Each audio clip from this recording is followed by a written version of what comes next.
Hello बच्चों। बच्चों, आपने मेरा पहला वीडियो देखा, लाइक किया, शेयर किया, सब्सक्राइब किया, इसके लिए दिल से धन्यवाद। फिर हम सेकंड वीडियो लेकर आए हैं। मकसद वही है, how can you solve the problem, जिसका वॉल्यूम सेकंड है, जिसमें 2 पॉइंट मैंने पिछला वीडियो में भी डिस्कस किया था। पहला था use the significant figure and rounding off, second था application, restriction and expansion of a formula. आज के वीडियो में हम क्या करेंगे कि सेकेंड पॉइंट को ही और आगे ले जाएंगे और साथ साथ ये भी सबसे पहले बताते हैं कि आखिर हम इस पॉइंट पर इतना इंटेंशन क्यों दे रहे हैं।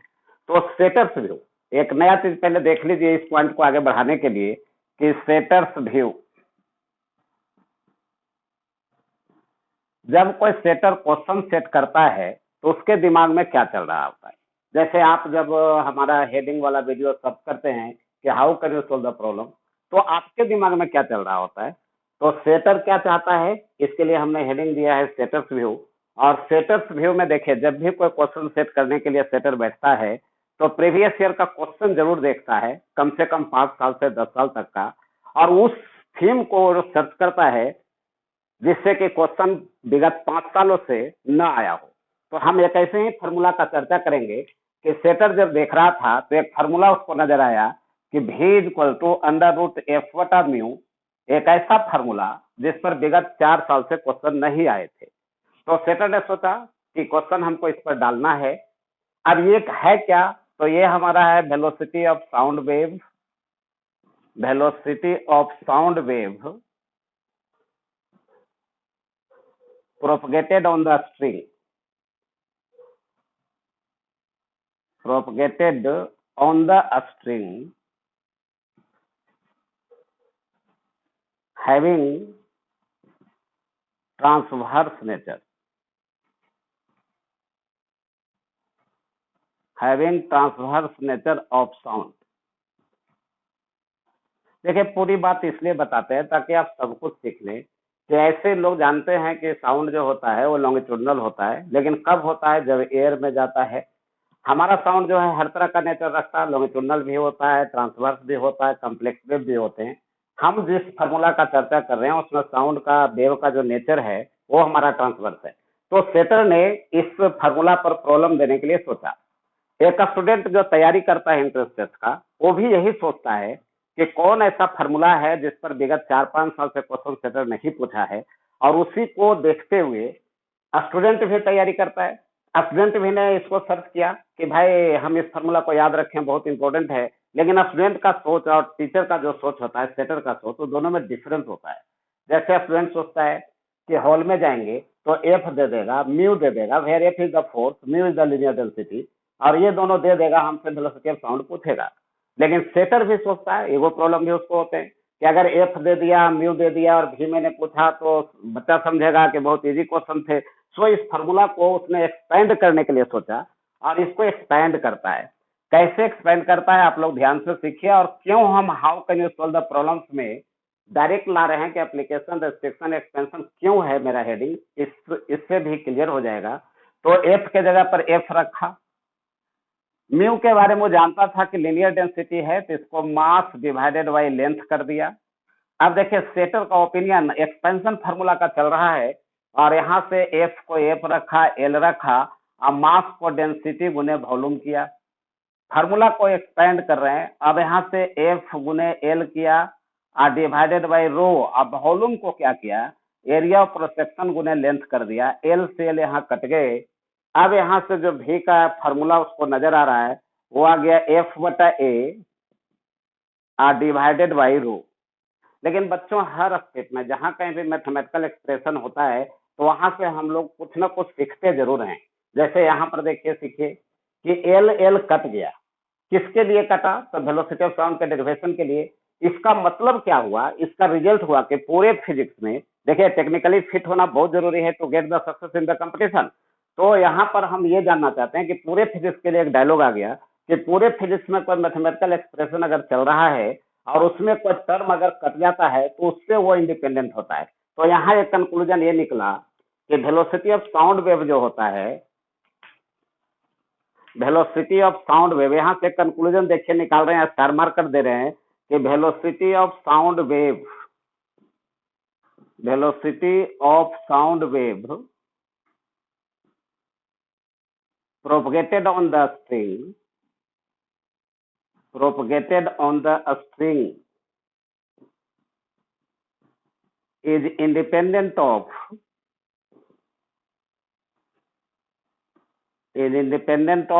length of the string.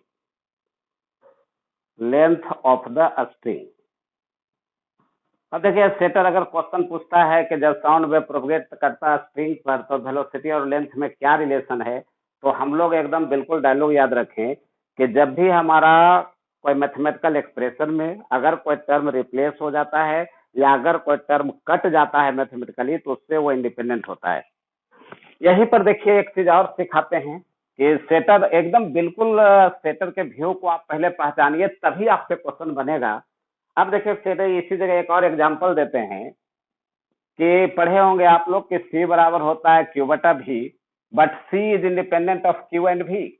C Q और भी दोनों से इंडिपेंडेंट होता है। व्हाई, क्यों? तो इसका जवाब दे रहे हैं कि सी निकालने के लिए पहले इलेक्ट्रिक फील्ड निकालना होता है और इस इलेक्ट्रिक फील्ड को हम रिप्लेस कर देते हैं माइनस डीवी बटे डी आर से, और जहां से हम लोग भी निकालते हैं। तो बच्चों बढ़िया से सीखो कि सी निकालने के लिए पहले इलेक्ट्रिक फील्ड निकालते हैं। Electric field is replaced by minus DV by D R. So we can say that कि सी इज यानी capacity of a capacitor is independent of पहला पॉइंट हमारा आया कि इलेक्ट्रिक फील्ड यानी इलेक्ट्रिक फील्ड से इंडिपेंडेंट होता है, ये फर्स्ट पॉइंट हो गया। अब यहां से भी निकाले गए, but V is replaced by Q by C. C निकालने के लिए ये चाहिए, ई को रिप्लेस किए माइनस डी बटे डी आर से टू गेट द भी जब निकाले तो it is replaced by Q by C. So we can say that C is independent of V. तो सेकेंड पॉइंट हमारा हो जाएगा कि पोटेंशियल डिफरेंस से भी इंडिपेंडेंट होता है। आगे जब इसको मैथमेटिकल एक्सप्रेशन में ले जाते हैं तो क्यू कट जाता है, क्यू जब कट जाता है तो थर्ड इंडिपेंडेंसी किससे हो जाएगी? तो ये हमारा हो जाएगा चार्ज से। तो बच्चों बढ़िया से यहाँ सीखना है कि यहाँ पर से जो कंक्लूजन मैंने निकाला कि लेंथ से कट गया, इसका मतलब वेलोसिटी जो है लेंथ से इंडिपेंडेंट हो गया। इसी का एक साइड एग्जांपल दे रहे हैं कि सी निकालने के लिए पहले फील्ड निकालना होता है। Field is replaced by minus DV बटे D R to get the potential difference. इसका मतलब सी जो होता है इंडिपेंडेंट ऑफ इलेक्ट्रिक फील्ड होता है, और माइनस डीवी बटे डी आर से जब भी निकालते हैं तो भी is replaced by Q by C. So c is independent of potential difference also. और ये क्यू जो है ना मैथमेटिकल एक्सप्रेशन में कट जाता है, जो पढ़िएगा कैपेसिटर चैप्टर में, तो क्यू जब कट जाता है तो it is also independent of charge. तो सेटर इतना हमारा ओपिनियन लेकर चलता है और थिंकिंग को एकदम स्ट्रांग रखता है। लेकिन चलिए इस फॉर्मूला को फिर आगे बढ़ाते हैं। अब देखिए सेटर यहाँ जब आया कि भी बराबर आया अंडर रूट एफ बटा a r divided by root. अब बच्चा सोचता है कि एफ और म्यू तो दिया नहीं, इसलिए सेटर को जो है ना एफ और ए और रो देना चाहिए। तो सेटर ने अपने क्वेश्चन सेट करने में रो को दिया, यानी एक डाटा आपको मिला। लेकिन सेटर यहाँ भी रुकना नहीं चाहता। अब यहाँ से एफ बटा ए जो है दो चीज नजर आ रहा है, या तो हम प्रेशर के टर्म में इसको हटा दें, या तो प्रेशर के टर्म में हटा जाए या तो स्ट्रेस के टर्म में ले जाएं। अब यदि प्रेशर के टर्म में हटाते हैं तो यहाँ से हो जाएगा अंडर रूट पी बटा रो, और ये हो जाएगा velocity of sound wave determined by Newton. यानी न्यूटन ने जो डिटरमाइन किया था उसका फार्मूला जो वेलोसिटी ऑफ साउंड का है वो पी बटा रो होता है। लेकिन इसमें डिमेरिट्स आ गए, एक्सपेरिमेंटल जब किया गया तो इसका वैल्यू गलत थे। तो लाप्लास ने इसको सुधारा, और लाप्लास करेक्शन के नाम से आप लोग पढ़े होंगे कि लाप्लास करेक्शन जो है उसने क्लियर किया कि भी बराबर जो होंगे वो अंडर रूट गामा पी बटा रो हो जाएंगे, और इसी को और एक्सपेंड किया by using the formula P V equal to nRT. तो यहाँ से भी इक्वल टू हो गया under root gamma R T बटा एम। तो अगेन एक चीज मैंने सीखा कि P is replaced by P V equal to R T nRT. इसका मतलब P is replaced by nRT बटे भी, यानी P is replaced by nRT R divided by सो भी। So we can say that the velocity of sound wave is also independent of pressure। क्योंकि बार बार समझा रहे हैं कि अगर कोई टर्म कट जाए या रिप्लेस हो जाए तो उससे वो इंडिपेंडेंट होता है। तो यहाँ से एक कंक्लूजन ये भी निकला कि हमारा जो वेलोसिटी ऑफ साउंड वेव होता है, देखिए लिख दे रहे हैं इसको स्टार देकर फिर एक बार कि velocity of sound wave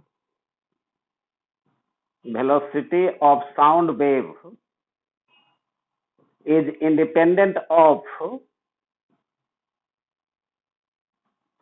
pressure. तो बच्चों एक ही एक्सपेंशन फार्मूला में हम बहुत सारा थीम सामने ला रहे हैं और उस थीम को ध्यान रखना, ये स्टेटस का ओपिनियन होता है और इसी पर बेस हमारा क्वेश्चन जाता है। तो एक बार फिर से कि सेटर जो है एक फार्मूला को सिलेक्ट किया, v equal to under root f बटा म्यू। सेटर के दिमाग में आया कि एफ दे देना चाहिए, म्यू दे देना चाहिए और भी पूछना चाहिए, लेकिन due to ego problem of the young setter f और म्यू देने से इनकार कर दिया। तब उसने म्यू को रिप्लेस किया मास बटा लेंथ से, मास को रिप्लेस किया डेंसिटी गुने वॉल्यूम से, वॉल्यूम को रिप्लेस किया ए गुने एल से, जहां एल से एल कट गया। और इस पर एक कंक्लूजन मैंने डाला कि पूरे फिजिक्स में कहीं भी अगर कोई मैथमेटिकल एक्सप्रेशन चल रहा है तो उसमें अगर कोई टर्म कट जाता है या रिप्लेस हो जाता है तो जिसके लिए मैथमेटिकल एक्सप्रेशन चल रहा था उससे वो इंडिपेंडेंट हो जाता है। इसीलिए मैंने एक लिखा था कि वेलोसिटी ऑफ साउंड वेव जो होता है independent of length of the string होता है। लेकिन यहाँ से अब सेटर को एक ओपिनियन मिल गया था कि v बराबर अंडर रूट एफ बटा ए डिवाइडेड बाई रो हो जाएंगे।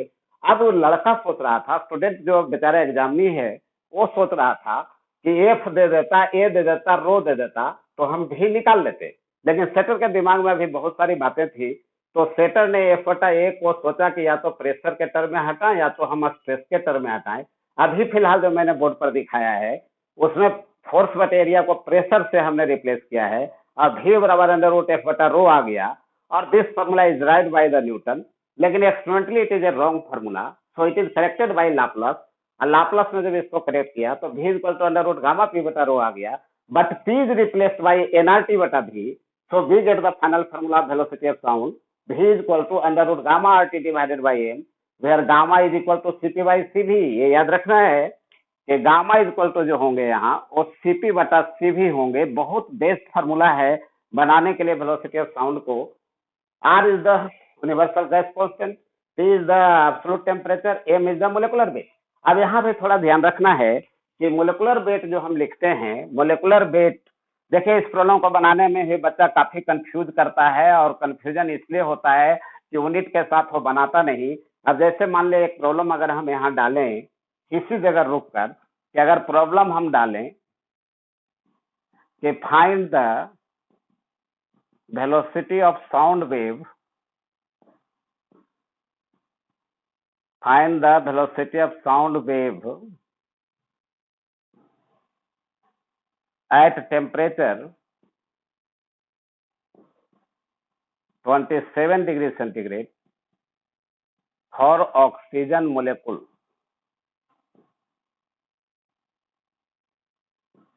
और आर का वैल्यू दिया हुआ है कि 8.34 जूल पर मोल पर केल्विन, ये दिया हुआ था।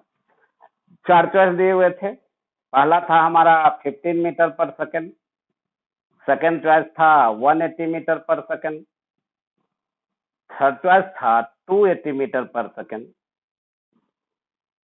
और फोर्थ ऑप्शन था कि 480 मीटर पर सेकेंड। देखो बच्चों इस प्रॉब्लम को ध्यान से देखो कि find the velocity of sound wave at temperature 27 degree centigrade for oxygen molecule, R is equal to दिया हुआ है और 4 चॉइस दिया। तो इसका सॉल्यूशन कैसे होगा, बच्चों के दिमाग में आता है कि ये क्वेश्चन मेरे सामने है और उसको फिर एक इजी वन क्वेश्चन नजर आता है। उसको पता है कि v equal to under root gamma RT बटा m, मतलब सॉल्यूशन स्टार्ट करता है बहुत तनमन ढंग से कि v equal to under root gamma RT divided by m होता है। अब बच्चों को ये पता लगाना होता है कि गामा का मान कितना है, r का मान कितना है, t का मान कितना है, m का मान कितना है। तो गामा हमने जैसा कि पीछे बताया था कि गामा इक्वल टू सीपी बटा सीवी होता है। तो वो बच्चा जो है ना गामा का एक और फार्मूला याद रखता है कि 1 प्लस 2 बटा एफ होता है। This is the important formula to get the value of gamma. अब यहाँ F is the degree of freedom. अब degree of freedom oxygen molecule के लिए कितना होता है, तो 5 होता है। तो यहाँ से 1 प्लस 2 बटा 5 अब यहाँ से हो गया 7/5, तो गामा का वैल्यू निकालिए। देखिए बच्चा कितना मेहनत कर रहा है कि अंडर रूट गामा, गामा का वैल्यू दिया 7/5, आर का वैल्यू दिया 8.314, और टी वो जानता है कि एब्सोल्यूट टेम्परेचर है, जिसको केल्विन में बदलना बहुत जरूरी है। तो 27 डिग्री सेंटीग्रेड में हम 273 डिग्री सेंटीग्रेड को ऐड करेंगे तो हमको केल्विन में बदलेगा, तो ये हो जाएगा हमारा 300 केल्विन।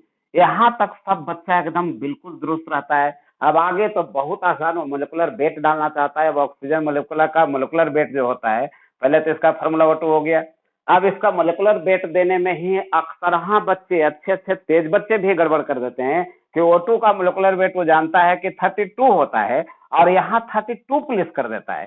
सेटर देखिए आपके कमजोरी को पूरा जानता है। सेटर जानता है कि बच्चा ये सब वैल्यू ठीक देगा, और यहाँ मोलिकुलर वेट का मान 32 डाल दिया। जैसे 32 डाला, अगर इसको आप सोल्व करते हैं तो आपका आंसर ए आ जाएगा। बट ये इज द रॉन्ग आंसर, कि ये गलत हो जाएंगे क्योंकि हमने डाटा ही सही नहीं डाला है। यहाँ रियली में O2 का मोलिकुलर वेट जो होना चाहिए वो 32 गुने 10⁻³ होना चाहिए था, क्योंकि सारे एक्सप्रेशन हमारे SI यूनिट में है और हम जानते हैं कि 32 ग्राम पर मोल होता है, तो ग्राम को केजी में बदलना बहुत जरूरी है। लेकिन जब हम हड़बड़ा कर क्वेश्चन को सोल्व करते हैं तो वहाँ 32 डायरेक्ट लगा देते हैं, कैलकुलेशन करते हैं, फर्स्ट वैल्यू आ जाता है। एग्जामिनेशन हॉल से मुस्कुराते हुए निकलते हैं कि मेरा तो सिलेक्शन हो ही जाएगा, गड़बड़ यही हो गई। जब यहाँ से सोल्व कीजिएगा तो take special care about the molecular weight of the oxygen molecule, जो कि 32 गुने 10⁻³ होंगे, और यहाँ से जब सोल्व करेंगे तो 480 मीटर पर सेकेंड आएगा, और ये हमारा राइट आंसर हो जाएंगे। तो बच्चों गलती नहीं करनी है, क्योंकि आप बहुत जीनियस हो, गामा का वैल्यू निकालना जानते हो कि 1+2 2/f से, f is the degree of freedom oxygen molecule का डायटोमिक है, इसलिए 5 था। वहां से आपने इतना मेहनत किया, आर का वैल्यू डाला, टी को आपने केल्विन में बदला। अब मोलिकुलर वेट में अगर गलती हो जाए तो बहुत मेजर मिस्टेक हो जाते हैं, और सेटर आप पर नजर रखता है, वो जानता है कि कम से कम बताते हैं कि 30% स्टूडेंट जरूर ऐसा है जो 32 बैठा देंगे, और उनसे गलती होगी तो ये आंसर आ जाएगा। तो हर स्टेप पर आपको हमने सिखाने का कोशिश किया, लेकिन ये था सेटर का एक व्यू जो कि प्रेशर को लेकर आगे बढ़ा। लेकिन सेटर के पास पूरा वाइड ओपिनियन होता है कि आपको किस जगह वो ले जाए और किस टाइप से आपको फंसाने का कोशिश करे, तो सेटर अगला ओपिनियन लेता है। देखिए सेटर के व्यू में ही हम चल रहे हैं कि अगर हम स्पेस के फॉर्म में जाते कि V बराबर अंडर रूट IF बटा ए, तो स्पेस का फॉर्मूला बच्चों आप जानते होंगे कि ये होता है फोर्स बटे एरिया। एक गामा का फॉर्मूला जानते होंगे कि स्ट्रेस डिवाइडेड बाय स्ट्रेन होता है। अब यहाँ से ये होता है F बटा A divided by strain, longitudinal strain और लॉन्गिट्यूडनल स्ट्रेस है, सो डेल एल बटा एल हो जाएगा। तो यहाँ से F बटा ए को रिप्लेस कर दिया सेटर, और सेटर रिप्लेस कर दिया कि ये हो गया गामा डेल एल बटा एल डिवाइडेड बाई रो। अब देखिए स्टूडेंट एक्सपेंशन फॉर्मूला पर एकदम नजर बनाए रखता है और सोचता है कि सेटर ने पहला डाटा हमको डेंसिटी दिया था, अब सेटर से कहता है कि भाई आगे मत एक्सपेंड कीजिए, आप साउंड का लेकर चले थे, आप प्रॉपर्टीज और मटेरियल तक पहुंच गए मिक्स करते हुए, तो आप कम से कम गामा का वैल्यू दे दीजिए, डेल एल बटा एल का वैल्यू दे दीजिए और हमसे भी पूछ लीजिए। लेकिन सेटर अभी भी मूड में नहीं है, लेकिन अगला डाटा दिया उसने गामा। गामा को ध्यान रखना है कि यहाँ जो गामा है वो यंग मॉडुलस है, ये जो गामा है वो यंग मॉडुलस है, तो सेटर ने अगला डाटा दिया यंग मॉडुलस, लेकिन डेल एल बटा एल देने से इनकार कर दिया। डेल एल बटा एल देने से इनकार कर दिया तो स्टूडेंट का टेंशन बढ़ गया कि एक ऑब्जेक्टिव क्वेश्चन सेट करने में सेटर इतना अगर दिमाग लगा रहा है तो हमको काफी मेहनत करने की जरूरत है। तो सेटर जानता था कि डेल एल बटा एल जो होता है एल्फा डेल थीटा होता है, और यहाँ से उसने भी को अब नए फॉर्म में डाला कि ये हो जाएगा gamma alpha del theta divided by rho. और देखिए जेई मेन में, एडवांस में और नीट में हर जगह एक क्वेश्चन आया हुआ है। चलो बच्चों अब एक बार फिर हम समरी कर दें कि देखिए क्या क्या हुआ अभी तक। कि सेटर्स व्यू जो है वो आपको पहले समझना बहुत जरूरी है, ताकि आगे जो हम how can you solve the problems को हम डील करने जा रहे हैं। देर आर 30 वीडियोज, 30 लेक्चर्स, तो इसको समझने के लिए हमने एक बार फिर से हम समरी कर रहे हैं कि V बराबर अंडर रूट एफ बटा म्यू से सेटर चला, यानी कि कहाँ से स्टार्ट लिया, तो साउंड से स्टार्ट लिया। उसके बाद इसमें आया था V बराबर under root gamma alpha del theta और डिवाइडेड बाई रो, ये इंडिंग था। तो स्टार्ट इससे लिया, एंडिंग इससे किया। एंडिंग में सबसे ज्यादा टर्म क्या है, तो देखिए अल्फा है, ये कोफिशिएंट ऑफ लीनियर एक्सपेंशन है, डेल थीटा है जो राइजिंग टेम्परेचर है, इसका मतलब हीट से इंड हो रहा है। भाया क्या बनाया उसने, तो गामा इसमें टर्म में आया था, गामा द्वारा स्ट्रेस बटा स्ट्रेन का मैंने इस्तेमाल किया था, एफ बटा ए का इस्तेमाल किया था रिप्लेस करने के लिए। तो बीच में मैकेनिक्स आया था। इसका मतलब कि सेटर देखे जब एक ऑब्जेक्टिव क्वेश्चन सेट करता है तो साउंड, मैकेनिक्स और हीट तीनों को मिला देता है। और इस प्रकार से अगर आपका प्रिपरेशन है कि मिक्सिंग ऑफ चैप्टर्स का प्रिपरेशन है तो अच्छा प्रिपरेशन आपका है। और अगर क्लासिकल वे में आप चल रहे हैं कि पहले हम मैकेनिक्स पढ़ेंगे, फिर हीट पढ़ेंगे, साउंड पढ़ेंगे, लाइट, करंट, मैग्नेट, मॉडर्न करेंगे, तो जब हम करंट मैग्नेट पढ़ रहे होते हैं तो उसमें मैकेनिक्स भूल गए होते हैं, मैकेनिक्स जब पढ़ रहे होते हैं तो साउंड भूल जाते हैं, साउंड जब पढ़ते हैं तो हीट गायब हो जाता है। तो इस टाइप का आपको सेटअप व्यू का ध्यान रखना है। और अपना सारा प्रिपरेशन का मोड जो है ना, वो हमारे how can you solve the problems के हेडिंग के तहत अगर आप करते हैं तो आपको बहुत बेनिफिट होगा, ये हमको लगता है। अब देखिए इसी जगह एक और थीम समझाते हैं कि इतना तो एक ऑब्जेक्टिव क्वेश्चन सेट कर दिया सेटअप, लेकिन हम चाहते तो बीच में और चेंजिंग ला सकते थे कि भी बराबर अंडर रूट एफ बटा म्यू है। सोचना चाहिए एक्सपेंशन में, जो हमारा सेकेंड पॉइंट है कि एप्लीकेशन, रेस्ट्रिक्शन एंड एक्सपेंशन, तो एक्सपेंशन में जितना आप थिंकिंग लगाएंगे उतना ही बेटर अप्रोच आपका होगा फिजिक्स में। तो यहाँ पर हम क्या करते हैं कि कुछ नहीं कर रहे हैं, स्क्वायरिंग बोथ साइड्स कर दे रहे हैं, तो भी स्क्वायर बराबर एफ बटा म्यू आ गया। अब यहाँ से हमारा एफ म्यू को हम क्या करते हैं, एम बटा एल कर देते हैं। अब यहाँ से देखिए एफ बराबर एक नया फॉर्मूला आ गया, एफ बराबर एम भी स्क्वायर डिवाइडेड बाई एल। अब इस पर भी सेटर से क्वेश्चन सेट करता है। और आप लोग मैकेनिक्स में सर्कुलर मोशन में एक क्वेश्चन पढ़े होंगे कि हमारा क्वेश्चन क्या था कि एक रिंग है जिसको हम एक्सिस के अबाउट रोटेट करा रहे हैं। एक रिंग को एक्सिस के अबाउट रोटेट कर रहे हैं। एक्सिस मतलब क्या होता है बच्चों, a line passing through the centre and perpendicular to the plane. तो इसको हम ऐसे रोटेट करा रहे हैं। इसका लीनियर वेलोसिटी हमको भी दिया हुआ है, हर जगह भी ही रहेगा क्योंकि लीनियर वेलोसिटी सेम होते हैं। और इसका रेडियस हमको आर दिया हुआ है और हमसे स्ट्रेचिंग फोर्स पूछा गया था। देखिए ये क्वेश्चन जो है वो हमारा सर्कुलर मोशन में था, यानी क्वेश्चन कहाँ का था, तो सर्कुलर मोशन का था। तो सर्कुलर मोशन में क्वेश्चन था कि एक रिंग है और रिंग का मास हमको दिया हुआ है, मास एम हमको दिया हुआ है, इसका रेडियस हमको दिया हुआ है और it is rotated about its axis with linear velocity v and we have to find out the stretching force. अब बच्चा को देखिए, अगर ये एक्सपेंशन फॉर्मूला उसको पता है तो ये एफ जो फोर्स है वो स्ट्रेचिंग फोर्स ही है। तो सॉल्यूशन जब इसका करने जाएगा तो बहुत इजी सॉल्यूशन बच्चों से हो जाएगा अगर एक्सपेंशन फॉर्मूला क्लियर है तब। यहाँ एफ बराबर सीधे बोलेगा एफ बराबर हो जाएगा M B square divided by L. यहाँ है आई एल किसका लेना है, तो लेंथ ऑफ द रिंग लेना है और लेंथ ऑफ द रिंग कितना होता है, तो ये हमारा 2 पाई आर हो जाएगा। तो जिस फार्मूला को हम समझ रहे थे कि साउंड का है, रियली में उस सर्कुलर मोशन का भी था। और इस टाइप से इंटरमिक्सिंग करके अगर हम पढ़ते हैं तो हमको बेटर अप्रोच होगा। तो इस वीडियो में मैंने यही समझाने का कोशिश आज के वीडियो में किया है कि आप एप्लीकेशन पर ध्यान रखिए, रेस्ट्रिक्शन पर ध्यान रखिए और खास करके बहुत ज्यादा ध्यान रखना है एक्सपेंशन पर। और हम तो ये भी कहते हैं कि अगर आपको फिजिक्स में थोड़ी सी मायूसी नजर आती है तो आप मेरे वीडियो से जुटिए, मेरे साथ जुटे रहिए। 30 वीडियो तक लगातार हम पूरा फिजिक्स क्लियर कर देंगे और ये मेरा वादा है।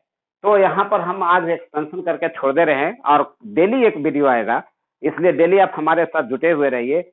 और आज इतना ही, बाय बच्चों।